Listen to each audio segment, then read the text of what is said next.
Teaching is more than just sharing information. It's about creating an environment where students feel inspired and motivated to learn. A good teacher doesn't just deliver facts, they bring subjects to life, making them engaging and accessible. It's about igniting curiosity and a love for learning. When students are curious, they ask questions, explore new ideas, and develop a deeper understanding of the world around them. This curiosity is the spark that drives lifelong learning. Great teachers understand that their methods shape young minds. They use a variety of teaching strategies to reach every student, recognizing that each child learns differently. By adapting their approach, they ensure that all students have the opportunity to succeed. They know their strategies directly impact how well students learn. Effective teaching requires continuous assessment and adjustment. Teachers must be observant, noticing when a student is struggling and providing the necessary support to help them overcome challenges. This is why reflecting on your teaching is crucial. Reflection allows teachers to evaluate their methods and make improvements. It's a process of self-discovery and growth that leads to better teaching practices. By carefully thinking about what works and what doesn't, you become a better teacher. This ongoing process of reflection and adaptation is essential for professional development and for meeting the diverse needs of students. Choosing the right content is also key. The materials and resources a teacher selects can make a significant difference in student engagement and understanding.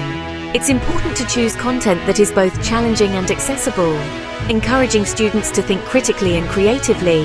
It's not enough to just know your subject. Teachers must also be able to convey their knowledge in a way that is meaningful and relevant to their students' lives.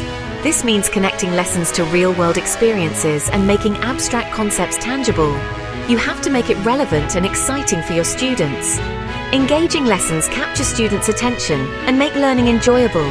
When students are excited about what they're learning, they're more likely to retain information and apply it in new contexts. And finally, we have assessment. Assessment is not just about testing. It's about understanding each student's progress and identifying areas where they need more support. It provides valuable feedback that guides future instruction.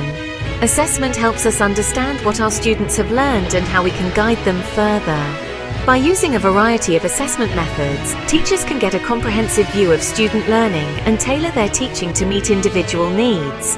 In this journey, we'll explore these key strategies and discover how they can help us become the best educators we can be. Together, we'll delve into the heart of good teaching and uncover the practices that make a lasting impact on our students' lives. Think of reflection as looking into a mirror, but instead of seeing your physical self, you see your teaching self. You ask yourself important questions. Did my students understand the lesson? How engaged were they? What can I do differently next time? These questions help you identify your strengths and weaknesses. Maybe you discover that using more visuals keeps your students engaged. Or maybe you find that group activities help shy students come out of their shells. This self-awareness is the key to continuous improvement. Imagine you're taking your students on a journey.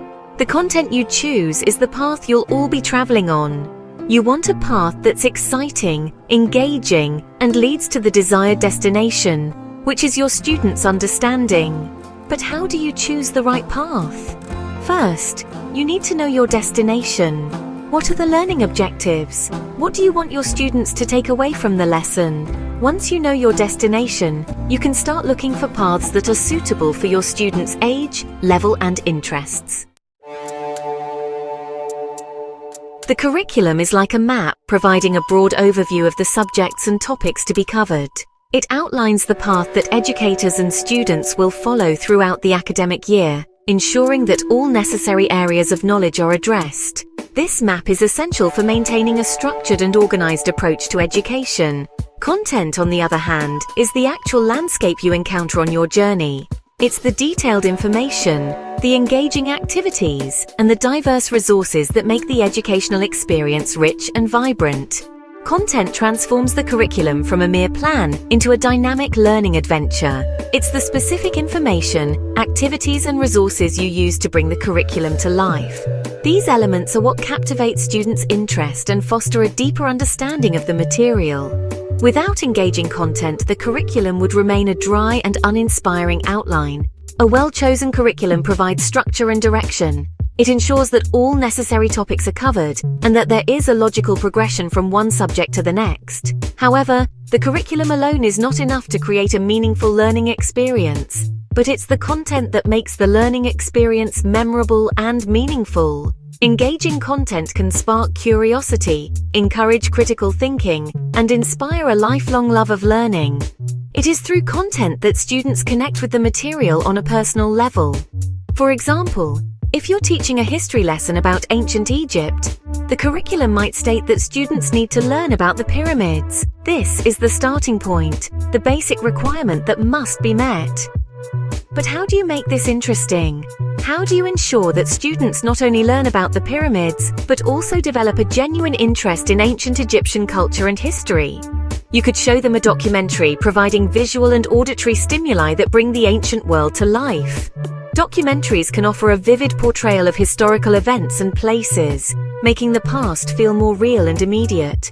Have them build their own miniature pyramids, engaging their creativity and hands-on skills. This activity not only reinforces their understanding of the pyramid structure, but also makes the learning process fun and interactive. Or even try writing hieroglyphics. This immersive activity allows students to experience a piece of ancient Egyptian culture firsthand, deepening their connection to the material. By combining these diverse content elements, you can transform a simple curriculum requirement into an unforgettable educational journey. Section 5. More than just tests. Understanding assessment in education. Assessment is often misunderstood as just giving tests and exams, but it's so much more than that. Assessment is about understanding what your students know, how they learn, and where they might need extra support. Think of it as a continuous process of checking in with your students throughout their learning journey. There are two main types of assessment: formative and summative. Section 6. Measuring understanding. Formative assessment in the classroom. Formative assessment is like a compass, helping you adjust your teaching along the way. It provides real-time feedback, allowing educators to make necessary changes to their instruction to better meet the needs of their students. It's about checking for understanding as you go, rather than waiting until the end of a unit or term. This ongoing process helps to identify learning gaps early, giving both teachers and students the opportunity to address them promptly. This can be done through informal observations, class discussions, quick quizzes, exit tickets, and other interactive activities. These methods provide immediate insights into student comprehension and engagement, or even just asking students to summarize what they've learned. Summarization helps students to process and articulate their understanding, reinforcing their learning. The key is to use this information to inform your teaching. By analyzing student responses and assessment data, teachers can pinpoint areas where students excel and where they need more support. If you see that many students are struggling with a particular concept, you can revisit it or try a different approach. This might involve using different teaching aids, incorporating more hands-on activities, or breaking down the concept into more manageable parts. Formative assessment allows you to tailor your teaching to meet the needs of all your learners. Personalized feedback is crucial, as it helps students understand their progress and areas for improvement, fostering a growth mindset and encouraging continuous learning. Ultimately, formative assessment is a powerful tool that supports a dynamic and responsive learning environment. It empowers teachers to be more effective and students to be more engaged and successful in their educational journey. Section 7. Checking for mastery. Summative assessment and its uses. Summative assessment, on the other hand, is like looking at a map at the end of a journey. It's about evaluating what students have learned at the end of a unit, term, or year. This is typically done through more formal methods like tests, exams, projects, and presentations. Summative assessments are important for measuring student progress and achievement. However, it's important to remember that they should not be the only form of assessment used. Relying solely on summative assessments can create unnecessary pressure and anxiety for students. Section 8. Feedback. The bridge between learning and improvement. Imagine you're learning to play a new instrument. Wouldn't it be helpful to have someone give you guidance and feedback along the way? The same goes for learning in general. Feedback is essential for growth and improvement. Effective feedback is specific, timely, and actionable. Instead of just saying "good job," try to be more specific. "I really liked how you used descriptive language in this paragraph." Or, "I noticed that you're still struggling with this concept. Let's work on it together." Remember, feedback is not just about pointing out mistakes. It's about celebrating successes and encouraging further growth.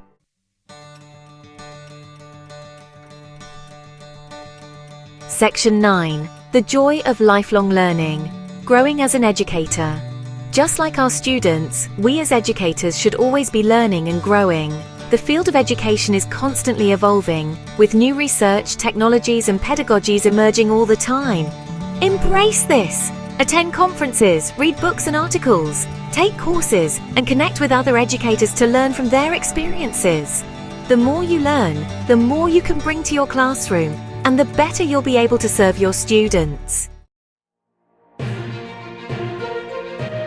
Section 10. Building a community of practice, sharing and learning together.